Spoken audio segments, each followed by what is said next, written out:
पौराणिक कथाओं में देवर्षि नारद का जिक्र अवश्य मिलता है। कहा जाता है कि उन्हें जगतगुरु ब्रह्मा ने जन्म दिया था। एक बार नारद हिमालय में गंगा तट के पास स्थित एक गुफा में तपस्या कर रहे थे। उनकी कठोर तपस्या को देख इंद्रदेव भयभीत हो गए। उन्हें डर लगने लगा कि कहीं नारद तपस्या से उनका सिंहासन न छीन ले। इसलिए इंद्र ने कामदेव को धरती पर भेजा और नारद की तपस्या भंग करने के लिए कहा।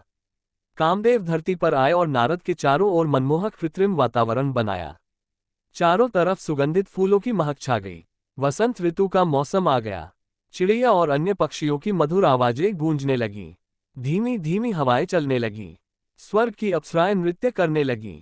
बड़े से बड़ा व्यक्ति भी इस माहौल को देखकर मंत्रमुग्ध हो जाता, मगर नारद मुनि को कोई फर्क नहीं पड़ा। वे अपनी तपस्या में लीन रहे। कामदेव का जादू देवर्षि नार नहीं चला। कामदेव को डर सताने लगा कि कहीं नारद क्रोधित होकर उन्हें श्राप न दे दें। फिर कामदेव जाकर नारद से क्षमा मांगने लगे। नारद ने उन्हें कुछ नहीं कहा और क्षमा का। इसके बाद नारद के मन में अहंकार आ गया कि वह सबसे बड़ तपस्वी हैं, क्योंकि उन्होंने कामदेव को भी जीत लिया है। वे शिवजी के पास गए और कहा कि उन्होंने कामदेव को जीत लिया है। शिवजी को लग गया कि नारद को अहंकार हो गया है। उन्होंने नारद से कहा कि ये बात आपने मुझसे कह दी, लेकिन विष्णुजी से कभी मत कहना। नारद को शिवजी का ये कथन अच्छा नहीं लगा। नारद ने सोचा कि शिव कैसी बात कर रहे हैं, मैंने इतनी बड़ी उपलब्धि हासिल की है और किसी को क्यों न बताऊं। वे वहां से विष्णुजी के पास पहुंचे और सारी बात बता दी। भगवान विष्णु को भी लग गया कि नारद अहंकारी हो गए हैं। उन्होंने नारद का अहंकार दूर करने के लिए एक उपाय सूझा। विष्णु जी ने नारद के रास्ते में एक सुंदर नगर बसाया।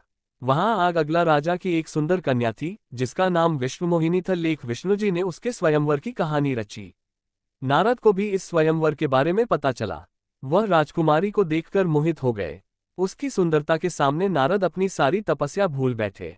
उन्होंने तुरंत विष्णु जी का आह्वान ऐप पर पढ़े विष्णु नारद के समक्ष प्रकट हुए। नारद ने विष्णु जी से कहा कि वे उन्हें इतना सुंदर रूप दे कि स्वयंवर में राजकुमारी उन्हें ही चुने। विष्णु जी ने कहा कि ठीक है, वो ही होगा जिससे तुम्हारा भला होगा। विष्णु जी के तथास्तु कहते ही नारद का मुख बंदर यानी वानर के समान हो गया। नारद को इस बात का बिल्कुल भी अंदाजा नहीं था। उन्हें लगा कि विष्णु जी ने उन्हें सुंदर रूप दिया है। वे खुशी खुशी स्वयंवर में चले गए। जैसे ही वे स्वयंवर में पहुंचे, हर कोई देखकर उन्हें हंसने लगा। नारद को माजरा रमे नहीं आया। बाद में भगवान विष्णु स्वयं वहां प्रकट हुए और विष्णुमोहिनी ने उनके गले में वरमाला डाल दी। ये देखकर नारद को बहुत क्रोध आया। तब विष्णुमोहिनी ने हंसकर कहा कि नारद जी, दर्पण में अपना मुख तो देखिए। नारद ने वहां जलाश अपना मुंह देखा तो वानर मुख नजर आया। उन्हें बहुत क्रोध आया और उन्होंने विष्णु जी को श्राप दे दिया कि जैसे मैंने नारी का वियोग सहन किया है, उसी प्रकार आपको भी पत्नी का वियोग सहन करना पड़ेगा। जब विष्णु जी की माया समाप्त हुई तो नारद मुनि का अहंकार खत्म हो गया। उन्हें अपनी गलती का एहसास हुआ। देवर्षि नारद ने विष्णु जी से क्षमा मांगी। कालांतर में भगवान राम ने विष्णु जी के अवतार के रूप में धरती पर जन्म लिया और कहते हैं कि नारद के श्राप के कारण ही श्रीराम को अपनी सीता अगला वियोग सहना पड़ा था। ये सब बीज के ऊपर निर्भर करता है। आप अच्छे बीज बोते हैं तो अच्छा फल मिलेगा, और अगर आप बुरे बीज बोते हैं तो उसका फल बुरा ही मिलेगा। इसलिए हमारे कर्म अच्छे होने चाहिए, क्योंकि आज आप जो कर्म कर रहे हैं उसका फल कुछ समय बाद आपको मिलने वाला है, और यह फल आपको ब्याज समेत वापस मिलता है। आपके कर्मों की गूंज शब्दों की गूंज से भी ऊंची होती है। जो अपने कर्म में विश्वास रखते हैं वो नसीब का रोना नहीं रोते।